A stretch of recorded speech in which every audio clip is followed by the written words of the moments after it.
Hello, guys. Nandyan pa ba kayo? O umuwi na? Nag-log out na. Nandito pa doon. Nandito pa po, Dok. Okay. So, I hope makabalik na yung iba.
Okay, let's start ulit.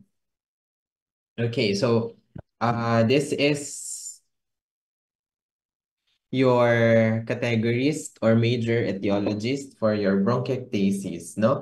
So it can be diffuse, kalat-kalat, or it can be a focal, no? So just a part of the lung is being obstructed by a pulmonary mass or tumor or aspirated foreign body, okay? Basta tandaan nyo, kung meron kayong tatandaan is pag focal, foreign body or pulmonary mass lang yan, which is causing the obstruction. Then, causing, of course, the bronchiectasis. While diffuse, ang common pa rin is infectious. Okay? Next. So, let's go over on your etiology. So again, as we have mentioned in the table, your bronchiectasis arise from infectious and non-infectious, no, na underlying causes. And they are often provided by a pattern of lung involvement. Okay? So as we have mentioned kanina. And then, so again, for your focal, ano na nga bang problem pag focal? There is Obstruction Obstruction. caused about or by. mass. Okay, obstruction caused about by your foreign body or your tumor mass. Okay, so your bronchiectatic changes in the localized area of the lung, there is a localized lung, no, in focal bronchiectasis. And a consequence of this obstruction of the airway can be extrinsic. Okay, so kapag extrinsic, outside the lung, so ano nga ba ang pwedeng maging extrinsic cause, no, ng mass. It can be due to compression by lymphadenopathy. Excuse me.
Okay. So extrinsic causes of this obstruction could be due to lymphadenopathy, yung mga lumalaking kulani, or parenchymal tumor mass. Okay? While kapag, so parenchymal mass no, ng lungs that can impede the airway. While kapag intrinsic, nasa loob yung problem. It can be due to aspirated na foreign body or tumor na nandun sa loob no, ng airway or a scarred or stenotic airway or bronchial atresia. Yung mga walang, pag sinabing atresia, anong ibig sabihin pag atresia? Sabi niya, bronchial atresia. Eh, wala pa kayong neonat, no? Wala pa kayong neo, no? Tama? Wala pa po, Dok. Okay. Pag atresia, walang butas, no? Um, so from congenital underdevelopment of your airway. Okay? So usually they are stenosis. There is stenosis, no? So with that, these are causes of your intrinsic naman na causes of your focal bronchiectasis. Basta isipin niyo pag intrinsic, nasa loob yung problem. So aspirated foreign body, may tumor dun sa loob of your airway. Tapos yung lumen, pwedeng stenotic or dahil may bronchial atresia na congenital. Okay? So those are the causes of your focal bronchiectasis. Again, in your diffuse naman, widespread. So kalat-kalat, as you can see here in the CT scan, no? Kalat-kalat yung dilatation or permanent dilatation of your airway. So your diffuse is widespread bronchiectatic changes throughout the lung, and it arises from an underlying systemic or infectious disease process as we have discussed in the table kanina. Yung mga systemic are the autoimmune disorders, infectious, yung mga infection kanina na nabanggit, lalo na mga tuberculosis, no, or TB, okay, and pneumonia, okay? So they are also causing diffuse bronchiectasis.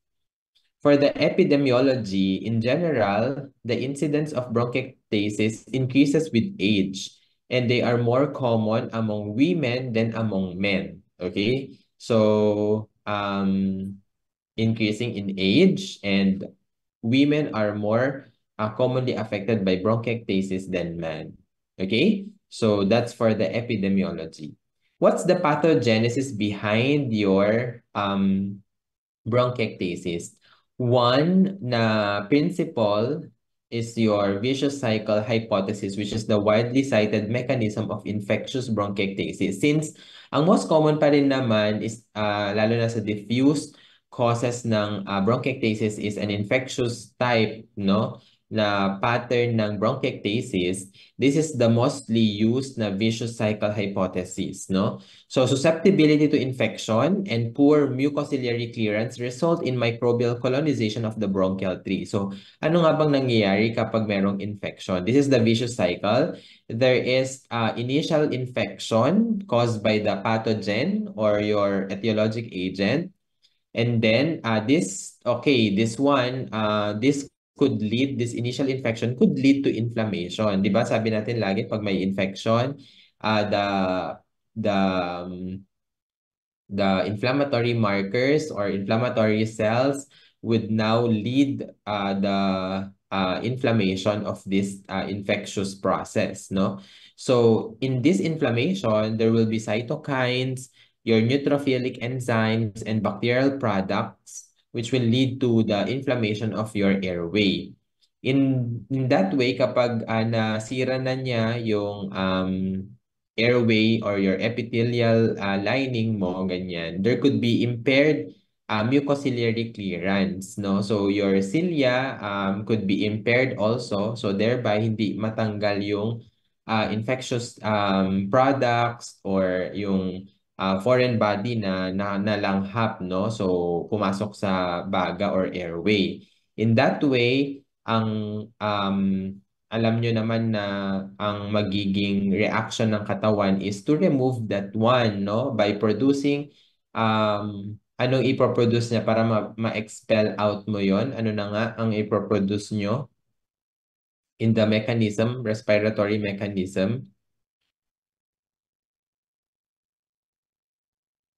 Yung defense mechanism po ba, Doc?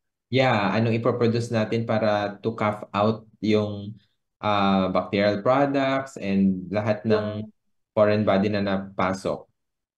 Yung Pseudomonas aeruginosa, Doc. Hindi, I mean, kung ano Mucus, Doc. Mucus po, Doc. Mucus, syempre mucus, no? So, your mucus will be produced by your goblet cells and mucinous gland, no? Thereby, adding to the obstruction of your airway. So, there will be airway mucus hypersecretion and obstruction. So, andito na tayo sa um, process na dito. So, there will be mucus plugging.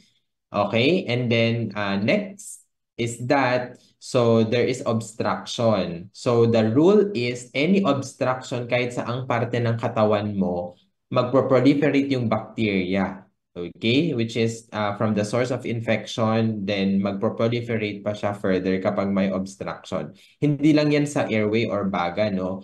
Kahit sa daanan ng ihi, kapag may obstruction, pwedeng mag-build up ng infection causing UTI, ganyan, no? So same with your lungs, no, or airway. So there will be microbial colonization or infection. So this time, nandito na yung mga causative agent like your Haemophilus, influenza, Pseudomonas, aeruginosa, Staphylococcus aureus. This microbial colonization of these pathogens will lead to your bronchial dilatation and of course airway destruction, causing the permanent or irreversible dilatation of your airway, thus causing the pathogenesis behind your bronchiectasis. Okay, so I hope this vicious cycle is you'll know this by heart, no, because that's the most cited mechanism, most widely cited and accepted na mechanism, lalo na sa infectious cause ng bronchiectasis, your vicious cycle hypothesis. Okay? So again, from the initial infection causing inflammation, impaired mucociliary clearance, there will be obstruction brought about by the mucus hypersecretion. If there is obstruction, there will be proliferation of the microbial pathogen causing now the permanent dilatation of the airway. Nakuha yung vicious cycle, guys? Yes. Yes, okay. Let's talk about your vicious cycle further and the causative agent causing this infectious cause of your diffuse bronchiectasis. So your Pseudomonas aeruginosa will exhibit a particular propensity for colonizing damaged airways and evading host defense mechanism. So usually, ang Pseudomonas aeruginosa is an opportunistic one. Once na damage na yung kanyang airway, dun siya magpo-proliferate, no? So, and kayang-kaya niyang i-evade yung host defense mechanism natin. There could also be impaired mucociliary clearance can result from inherited conditions such as cystic fibrosis or dyskinetic cilia syndrome. So, in your cystic fibrosis and your dyskinetic cilia, yung cilia natin is hindi siya motile, no? It cannot propel the foreign body or the microbial products, no? So, and of course, a single severe infection also, pneumonia caused by Bordetella pertussis or Mycoplasma pneumoniae, so your atypical pneumonia, can result in significant airway damage also and poor secretion clearance. That's the very reason yung mga mucus will be obstructing the airway. Okay? So this are some of the etiology of your infectious process in your vicious cycle. Next, for your mechanism naman for non-infectious bronchiectasis, so there will be immune-mediated reactions that damage the bronchial wall. So since pag autoimmune, ang autoimmune disorders such as yung rheumatoid arthritis, Sjogren syndromes, no? Bakit sila tinawag na autoimmune? Pag sinabing immune-mediated, guys, no, there is a reaction of antigen and antibody. So there is a reaction on that. So the tissues of the body, particularly the bronchial wall antigen, no, sabihin natin yun yung antigen. And there are antibodies that destroy this antigen kahit normal siya in the human body, like kaya nga siya autoimmune. Sinisira ng sariling cells natin yung kapwa niyang cell or tissue of the body. Kaya siya autoimmune. Okay? So, that reaction of your antigen and antibody na part talaga siya ng normal sa body natin, human body, na merong antigen and antibody that reacts, no? So, that's your autoimmune. So it can damage the bronchial wall, causing now, of course, bronchiectasis. Okay? So that's the mechanism of your non-infectious bronchiectasis, lalo na ang mga autoimmune disorders. We also have one type ng bronchiectasis, your traction bronchiectasis. Ito naman, kapag nagkakaroon na ng radiation therapy yung mga patient, yung mga cancer patients, no? Or mga thyroid problem na may mga radiation procedure or treatment, no? This will lead to traction bronchiectasis, causing dilated airways arising from the parenchymal distortion as a result nga of lung fibrosis or scarring of the lungs due to post-radiation fibrosis or idiopathic pulmonary fibrosis. Your idiopathic pulmonary fibrosis will be discussed in a while, no? Part ng ILD nyo or interstitial lung disease. Okay? So that's for your traction bronchiectasis due to post-radiation fibrosis or idiopathic pulmonary fibrosis. Okay? So that's the pathogenesis behind your non-infectious type of diffuse bronchiectasis.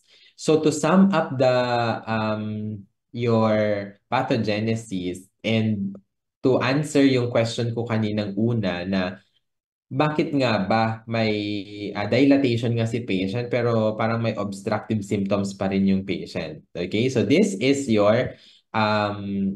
the best picture showing you bakit nga may obstruction pa rin in bronchiectasis kahit dilated yung airway.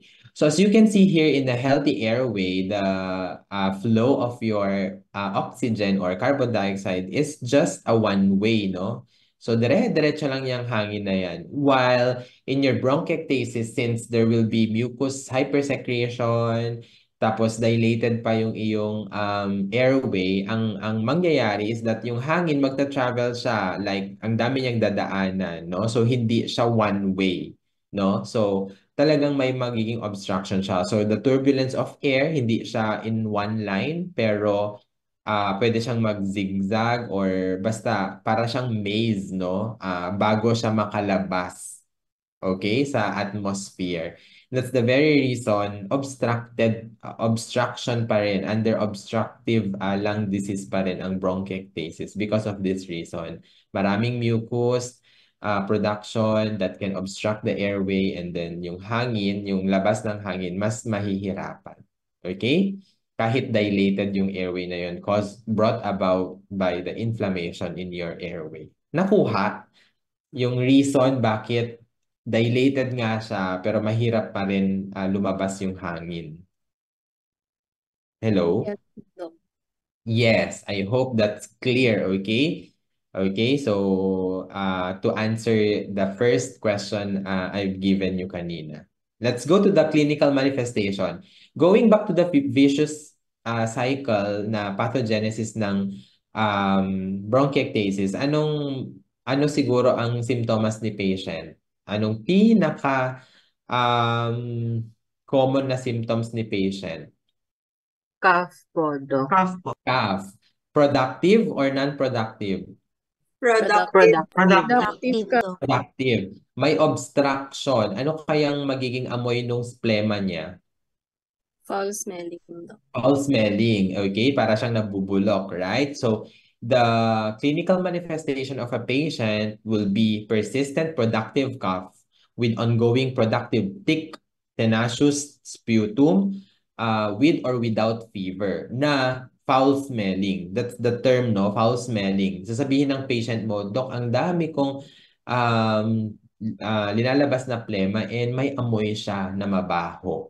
Okay? Usually ganun. Or super thick po nung mucopurulent yung plema ko. Okay? Yun yung usual na symptoms ni patient with or without fever.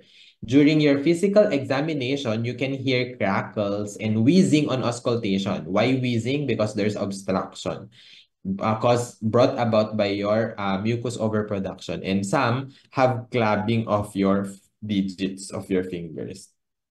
Okay? So, sa tingin nyo, anong magiging PFT result niya?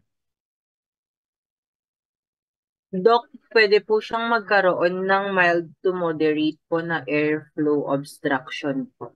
Okay, so mild to moderate airflow obstruction will be the result in your PFT. And this acute, if there is acute exacerbation of your bronchiectasis, ang sasabihin ng patient from hindi naman thick na mucus to super thick na mucus and sobrang dami ko ng linalabas na naproproduce na plema. So, that's the time na mukhang nag-acute exacerbation na yung bronchiectasis ni patient. So characterized by changes in the nature of the sputum production with increased volume, dumadami, and purulence. So yung kamucoid nung plema niya. Okay? So that's your acute exacerbation and mild to moderate airflow obstruction siya in PFP. So in diagnosing patient, it is based on the presentation with the persistent chronic cough and sputum production na foul smelling. And of course, from the clinical point of view, you can also do radiographic feature. Merong mga radiographic features. That's the reason you can do your chest X-ray, no, and chest CT scan. But the difference between your chest X-ray is that X-ray lacks sensitivity. You can overlook or pwede mong mapagkamalang yung mga nakikita mong infiltrates is due to pneumonia and not bronchiectasis. But one na pwede mong makita in your bronchiectatic lung is the presence of your tram tracts indicating dilated airways. I'll be showing you the picture of your tram tract in a while. Nakakita na ba kayo ng daanan ng tren? Yes po, Doc. Yes, Doc. So, di ba para siyang, yun, tram track sign, yun, no? Indicating dilated airway. While if you do your chest CT scan, this is more specific imaging modality. Okay? So, this is the imaging modality of choice for confirming the diagnosis. Remember, chest CT scan and not chest X-ray. Okay? So, what are the findings that you can have in your chest CT scan? So patient could have their airway dilatation. You can see parallel tram tracks or a signet ring sign.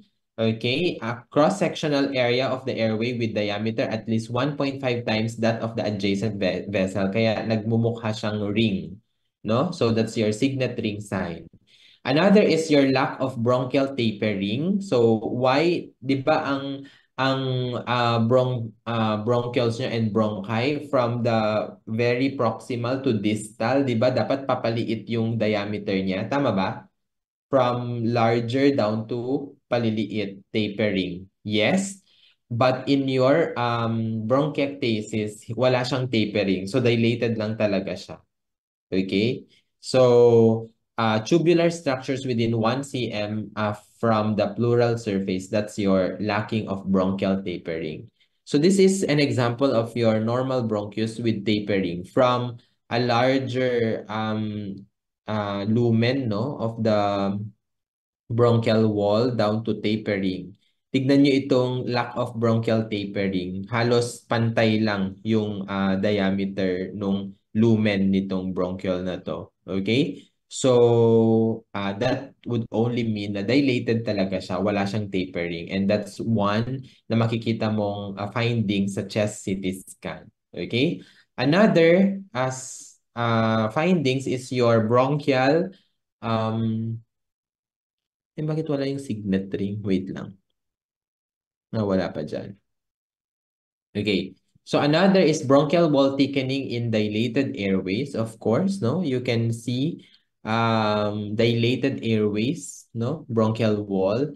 Another is inspissated secretions, 3 in a bud pattern. Okay, there is secretions, lalo na dito, kung makikita nyo. Yung color white dyan, plema. Okay? And then there could be cysts emanating from the bronchial wall, especially if the type of your bronchiectasis is cystic. So, tignan nyo to, oh. These are cysts, no? In your airway and meron siyang mga tubig or secretion. Okay? So, this is the cystic dilatation in your bronchial wall. Lalo na kapag cystic bronchiectasis si patient. So this is another picture of your chest CT scan of patient with severe bronchiectasis. Ano siya? Focal or diffuse?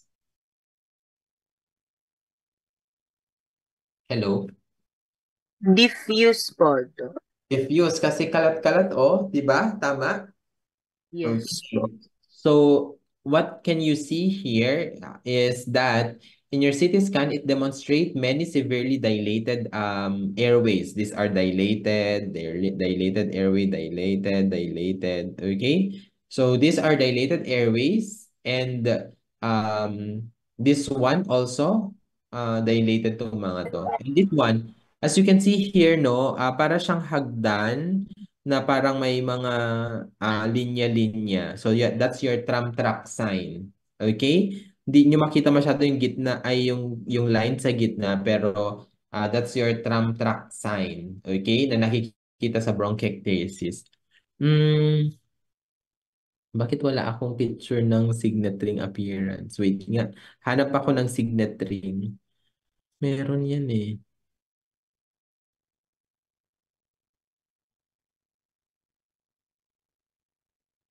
Okay. One example is this one. This one, signet ring. This is parang ring and ito yung parang perlas niya. So maraming ganyan actually. Ito parang iyan. So this is the ring and this is the perlas. Signet ring appearance. Nakita nyo? Ito, example. This is the ring. Then ito yung perlas nung ring. Kaya siya tinawag na signet ring sign. Na imagine nyo ba or na-appreciate nyo ba? Nakikita nyo yung arrow, guys? Hindi. Yes. Okay, so this is the ring. This is the parang perlas niya. Again, this is the ring. This is the perlas. Parang ganito din. Ring, then this is the perlas. Okay, so that's your signet ring sign seen in your bronchiectasis. Ano pa yung isa na nakikita din sa x-ray?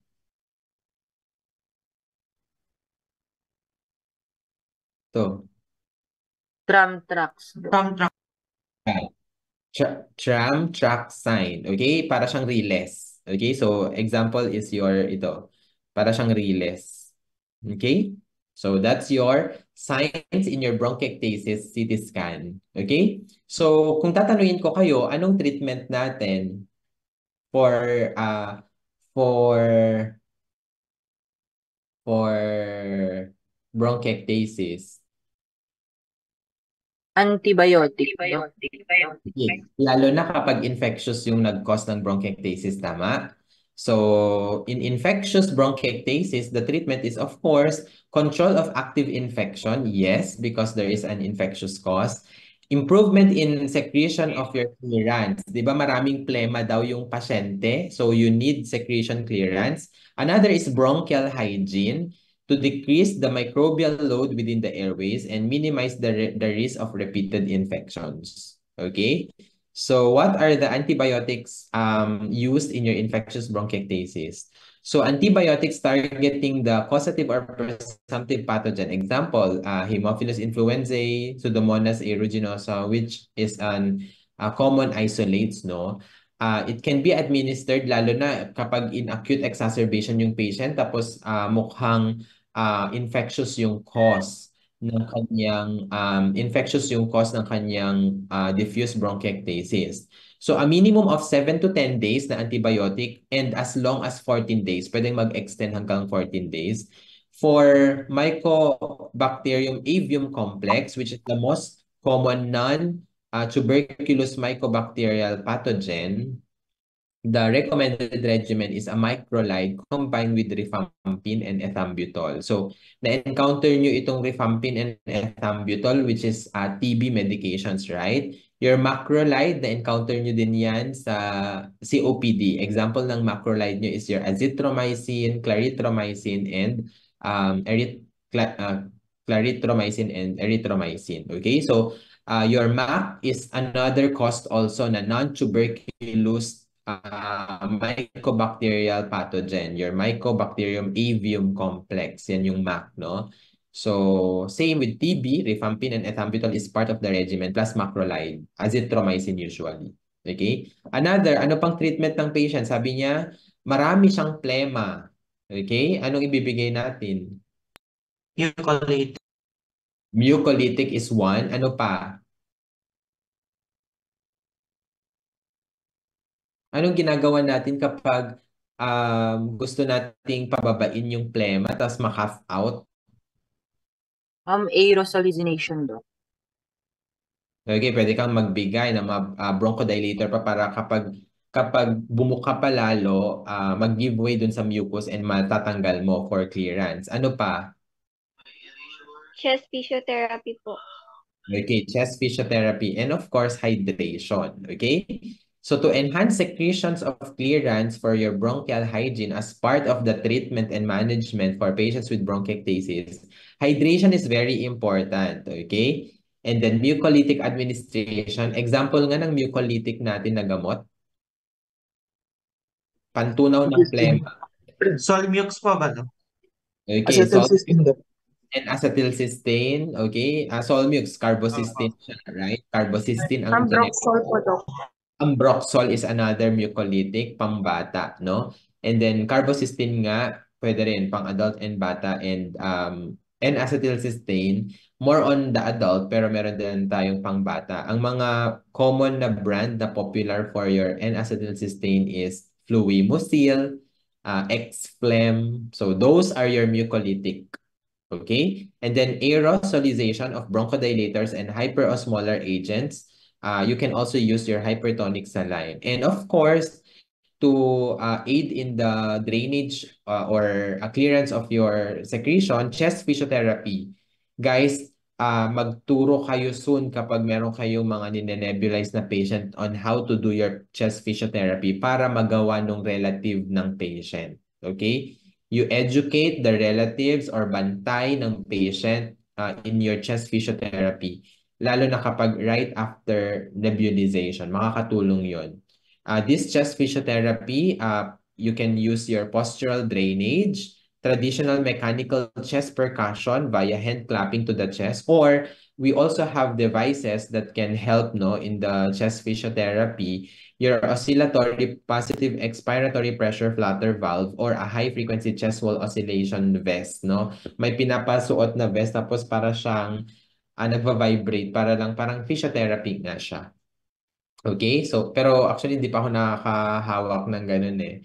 But yun, nakakita na ako ng picture lang. Okay? So these are the ways on how to enhance secretion clearance for your bronchial hygiene among patients na merong bronchiectasis. Another, ano pang pwede natin? Sabi natin dun sa vicious cycle kanina, may inflammation. Anti-inflammatory. Okay, you can have anti-inflammatory therapy. So to alleviate the dyspnea or shortness of breath of the patient, decrease need for inhaled beta agonists and reduce sputum production with inhaled glucocorticoids. So pwede rin silang mag-inhaled glucocorticoids since ang steroids or glucocorticoids are anti-inflammatory in nature. Okay? So kapag hindi gumaling yung pasyente, nabigay mo na lahat, antibiotics sa mga infectious causes ng bronchiectasis, nag-bronchial hygiene ka na, nagbigay ka na rin ng inhaled corticosteroids, anong last na resort? Resection na po, Doc, ng focal area. So surgery is the key na, no? And of course, in selected cases, lung surgery can be considered with resection of your focal area of your suppuration or maplema na part, no? Thereby obstructing the airway. In advanced cases na talaga na sobrang hindi na kaya, lung transplantation is considered also sa mga advanced cases ng bronchiectasis, lalo na kapag diffuse. Okay? So I think that's my last slide for your bronchiectasis. So I hope you understood the pathogenesis of your bronchiectasis, guys. Dilatation siya, yes. Permanent, irreversible dilatation. There are different causes, focal and diffuse. Common ang diffuse, infectious na etiology. And what causing the obstruction? Of course, there is multiple or many secretions, no, overproduction of your mucus, thereby the turbulence of air is not in a straight line, but hahanapin niya talaga. So, because of the obstruction brought about by overproduction of mucus. And remember the principle or most widely cited na mechanism, your vicious cycle. The hypothesis from the infection, inflammation, causing decreased mucociliary clearance. There will be mucus overproduction, causing microbial proliferation, causing dilatation of the airway. Okay? So, and then the treatment, of course, kapag infectious, antibiotic, you need bronchial hygiene in the form of hydration, mucolytic administration, no? Chest physiotherapy.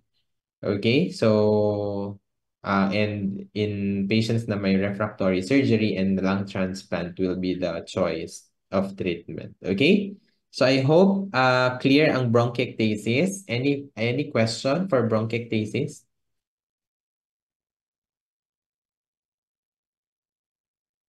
None?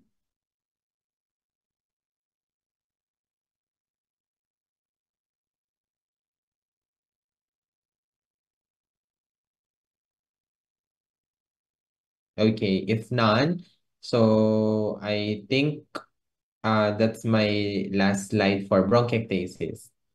Walang question, guys? Andyan pa ba kayo? Hello?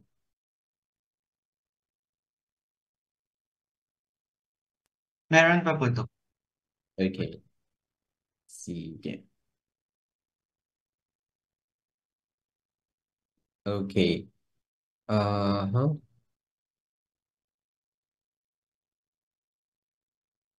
So next is your ILD. I'll just hanapin ko lang yung ganun.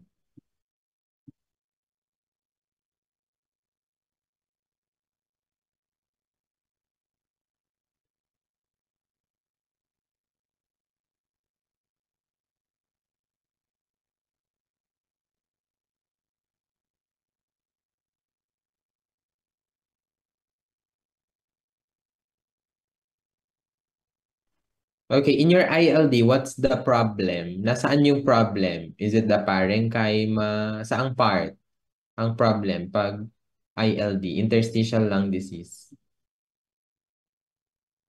Nasa pangalan na niya. Nasaan yung problem? Interstitium po. Okay, very good. Interstitium yung problem. Okay?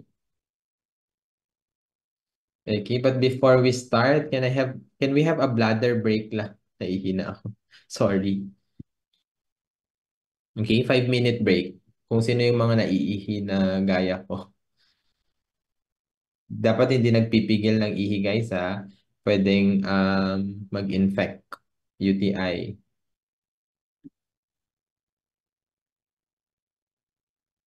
Okay, wait lang.